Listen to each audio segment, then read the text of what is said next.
I said that I'm Barbara. My preferred pronouns are she, her, hers. I am heterosexual and cisgendered, which means I am privileged. It means that I've pretty much fit the expectations that my family, my friends, and my community make about me when they see me, when they hear my name.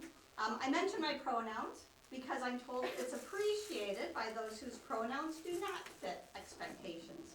It helps to normalize the idea of asking the question instead of making assumptions. It's about being an ally, just not in word, but also in deed.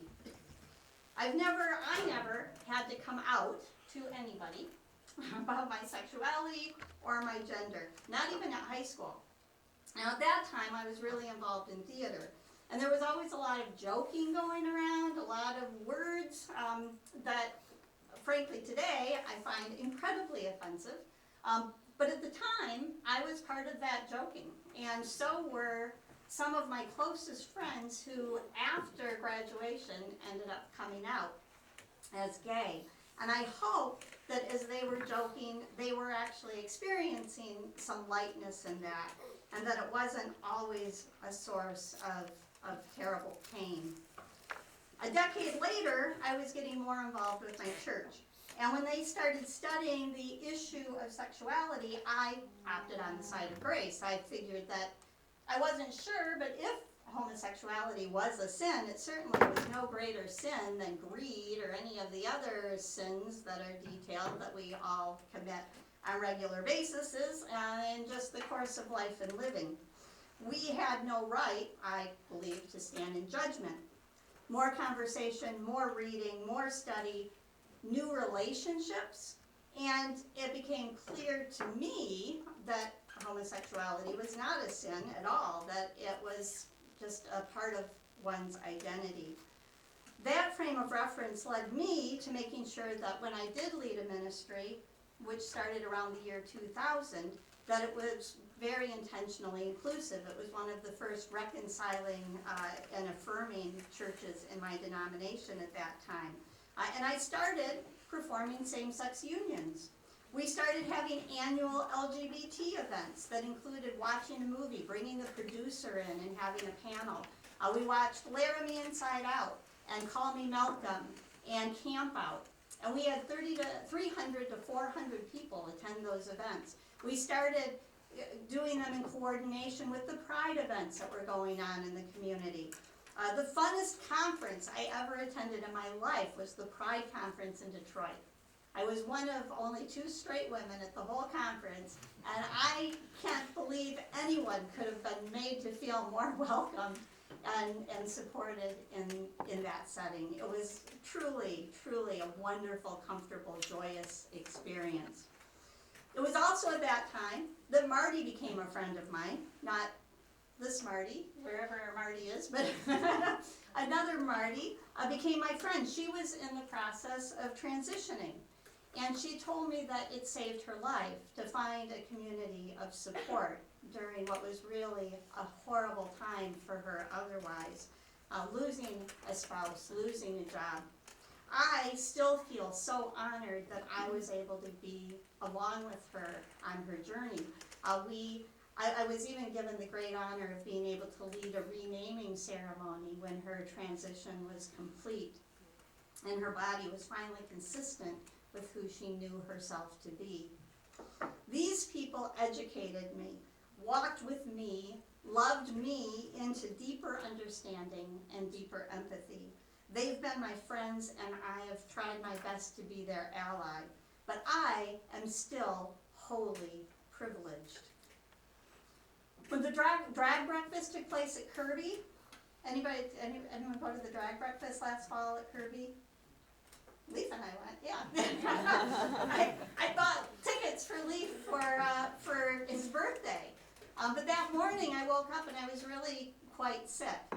And so I was laying in bed feeling like, I wasn't going to make it, and I had just started sending out some emails, seeing if somebody wanted to use our tickets, when Christine Walter Gray and another friend of mine started sending me messages about a protest that was going on.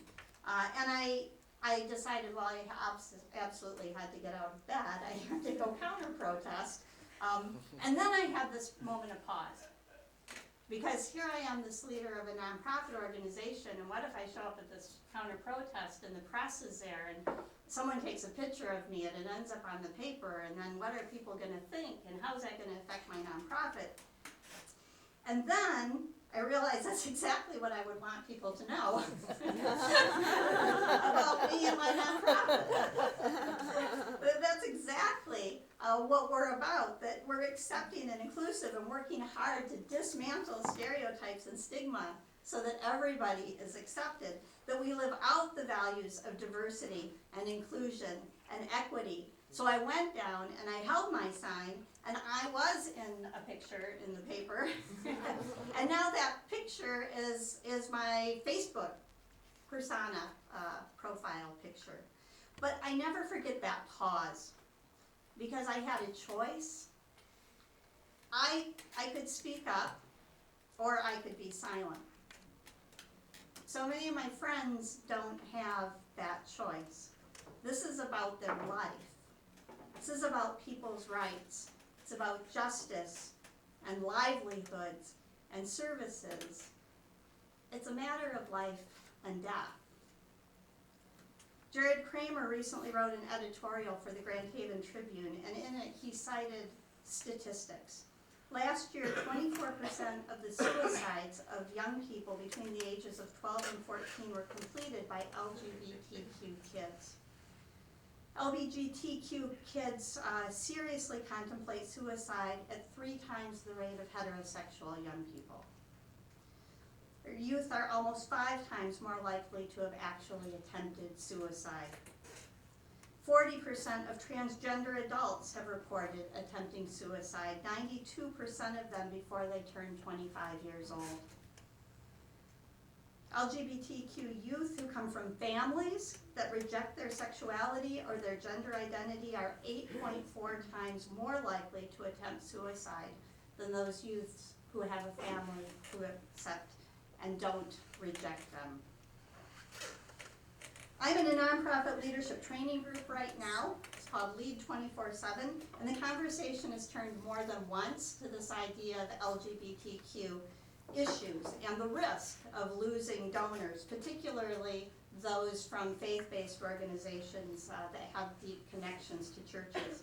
Last month, we were joined by Mike, who's the executive director of the Holland Zealand Community Foundation, and I was so heartened to learn that they did spend time seriously contemplating whether to give a grant to, what is it called, out on the lakeshore?